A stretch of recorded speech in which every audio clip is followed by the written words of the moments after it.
स्त्रियांना विवस्त्र करून त्यांची रस्त्यावरून धिंड काढली। मग रस्त्यावरच बंदुकीनं त्यांच्या मृतदेहाची चाळण केली। रस्त्यावर, घरांच्या छतावर मृतदेहांचे ढीग पडलेत। लहान मुलांना घरात घुसून गोळ्या घालून ठार केलं जातंय। हे सगळं सुरू आहे मध्य आशियातल्या सिरियामध्ये। आतापर्यंत या हत्याकांडात 745 नागरिक आणि 125 सुरक्षा दलातील जवान मृत्युमुखी पडलेत। गेली 14 वर्ष सिरिया सिव्हिल वॉरनं धुमसत होता। डिसेंबर 2024 मध्ये हे सिव्हिल वॉर शांत झालं। 3 महिन्यांपूर्वी सिरियाचा हुकुमशहा बशर अल असद देश सोडून पळाला। तेव्हापासून सिरिया बंडखोरांच्या ताब्यात गेलाय। त्यामुळे तिथल्या जनतेला या बंडखोरांच्या छळाला सामोरं जावं लागतंय आणि या देशात एक प्रकारे अराजकता माजल्याचं दिसून येतंय। बंडखोरांनी केलेल्या हल्ल्यामध्ये लहान मुलं, स्त्रिया, सामान्य नागरिकांना आपले प्राण गमवावे लागलेत। हे सगळे लोक अलावी समुदायाचे आहेत। आता हा अलावी समुदाय नेमका आहे काय? त्यांच्यावर बंडखोरांचा एवढा राग का आहे? या सगळ्या हत्याकांडामागचं नेमकं कारण काय? त्याचीच माहिती बघूयात या व्हिडिओतून। नमस्कार, मी चैतन्य आणि तुम्ही बघताय बोल व्हिडिओ। सगळ्यात आधी सिरियामध्ये नेमकं घडतंय काय ते बघूयात। सिरियात गेल्या 2 दिवसांमध्ये 1000 ते 1300 लोकांची हत्या झाल्याच्या बातम्या येत आहेत। इतकंच नाही तर महिलांना विवस्त्र करून त्यांची रस्त्यावरून धिंड काढण्यात आल्याचे फोटोही सोशल मीडियावर व्हायरल झाले। बशर अल असदच्या पलायनानंतर सिरियामध्ये HTS म्हणजेच हयात तहरीर अल शाम या सुन्नी संघटनेची सत्ता आली। या संघटनेकडून बशर अल असदच्या समर्थकांवर सातत्यानं हल्ले केले जात असल्याचं बघायला मिळालं। गुरुवारी 6 मार्चला या संघटनेचे सैनिक एका संशयिताला पकडण्यासाठी जबलेह शहरात गेले होते। तेव्हा असदच्या समर्थकांनी या संघटनेच्या सैनिकांवर हल्ला केला। त्यातूनच सिरियात या हत्याकांडाला सुरुवात झाल्याचं सांगितलं गेलं। HTSच्या सैनिकांकडून अलावी समुदायातील लोकांना टार्गेट केलं जातंय। घराघरात जाऊन झडती घेतली जाते। जे लोक अलावी समुदायातील आहेत त्यांची या सैनिकांकडून निर्घृणपणे हत्या करण्यात येते। इतकंच नाही तर अलावी समुदायातील महिलांना विवस्त्र करून त्यांची भर रस्त्यामध्ये धिंड काढण्याचा प्रकारही या सैनिकांकडून करण्यात येतोय। सिरियात बानिया नावाचं एक शहर आहे। यात अलावी लोकांची संख्या सर्वाधिक आहे।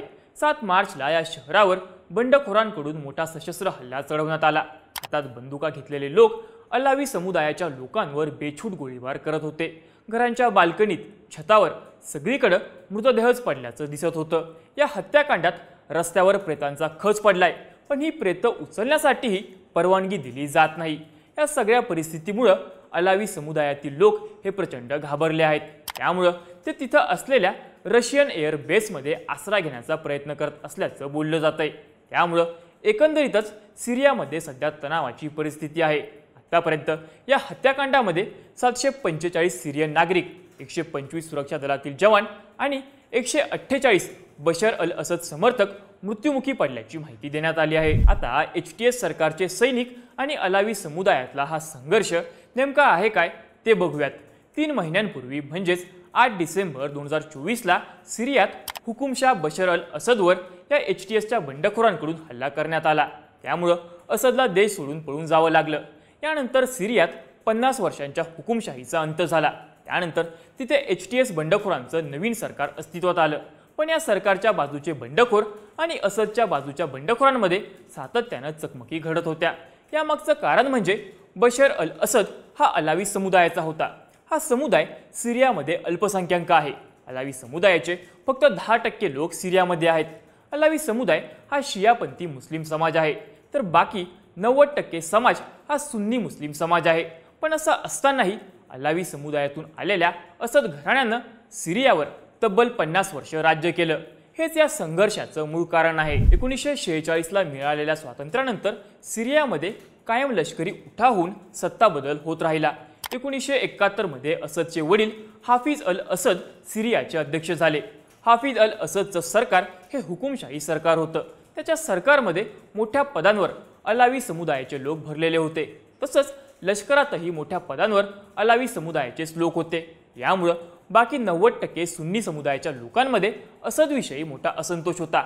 हाफिज अल असदनं जवळपास 29 वर्ष सिरियावर राज्य केलं। दरम्यानच्या काळात त्याच्या सरकारविरुद्ध अनेक आंदोलनं झाली, पण हाफिज अल असदनं लष्कराच्या बळावर ती मोडून काढली। बऱ्याच लोकांना तुरुंगामध्ये टाकलं। पुढे हाफिजचा मोठा मुलगा बसील हाफिजच्या जागी सिरियाचा अध्यक्ष होणार होता, पण 1994 मध्ये एका अपघातात त्याचा मृत्यू झाला। मग जून 2000 मध्ये हुकुमशाह हाफिज अल असदचाही मृत्यू झाला। आता हाफिजच्या जागेवर सिरियाचा अध्यक्ष कोण होणार हा प्रश्न होता। त्यावेळी हाफिजचा दुसरा मुलगा बशर अल असद हा वयानं लहान होता, त्यामुळे सिरियातील संविधानाच्या तरतुदीनुसार तो अध्यक्ष होण्यासाठी पात्र नव्हता। पण तरीही सिरियाच्या संविधानामध्ये बदल करून 34 वर्षीय बशर सिरियाचा अध्यक्ष झाला। बशर इंग्लंडमध्ये शिकलेला होता। त्याच्या बापानं म्हणजेच हाफिजनं हुकुमशाही पद्धतीचं राज्य केलं, पण बशरला देशात पूर्ण लोकशाही आणायची होती। त्यासाठी बशरनं बापानं जेलमध्ये टाकलेल्या राजकीय कैद्यांना सोडून दिलं। मला एक लोकशाही पद्धतीनं राज्य करायचं आहे हा संदेश बशरनं यातून दिला। त्यामुळे सिरियातील जनतेला बशरबद्दल मोठा विश्वास वाटला। बशर आपल्या बापाप्रमाणे हुकुमशाही लादणार नाही असं तिथल्या जनतेला वाटलं, पण त्यांचा हा भ्रमाचा भोपळा एका वर्षातच फुटला। 2001 मध्ये बशरनं सामाजिक कार्यकर्त्यांना अटक करायला सुरुवात केली। एका वर्षात बशरनं आपल्या वडिलांप्रमाणेच हुकुमशाही पद्धतीनं राज्य करायला सुरुवात केली। त्यामुळे असद सरकार विरोधामध्ये आंदोलनं सुरू झाली। सिरिया आर्थिक संकटातून जात होता, त्यावरून लोकांमध्ये मोठा रोष होता। 2006 ते 2010 सिरियामध्ये मोठा दुष्काळ पडला, पण असदनं लोकांना मदत केली नाही। देशातल्या सगळ्या लोकांमध्ये असदविषयी चीड निर्माण झाली। लष्कर, सरकारी अधिकारी यांना मलिदा मिळाल्यामुळे हे सगळे लोक असदच्या बाजूने होते। सिरियन लोक फक्त आशेवर जगत होते। मग हळूहळू आंतरराष्ट्रीय स्तरावर असद हुकुमशाही विरोधात काही देशांनी आघाडी उघडली। 2011 मध्ये सरकारच्या विरोधात सिरियन लोक रस्त्यावर उतरले। अमेरिका, सौदी अरेबिया, तुर्की यांनी लोकांच्या या आंदोलनाला पाठिंबा दिला। मग असद सरकारनं आंदोलकांविरुद्ध लष्कराला उतरवलं। बंदुका आणि रणगाड्यांनी आंदोलकांवर हल्ले केले।